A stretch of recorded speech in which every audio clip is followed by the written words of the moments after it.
Aldo, are you ever going to speak on the alleged video that leaked of you stealing a truckload of helium I tanks? had nothing to do with the helium that was stolen. Rest in fucking peace, Doris!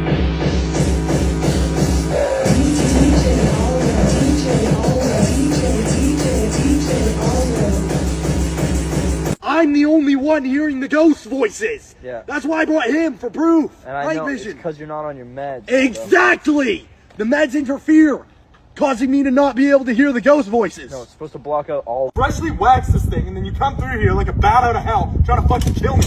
You snaked me and almost ate shit and broke my knuckle.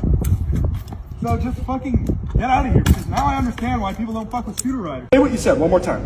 Come on. I just said you're missing a sock. And how did you know that? Reading my mind? Per se? Got a bunch of these fuckers out here.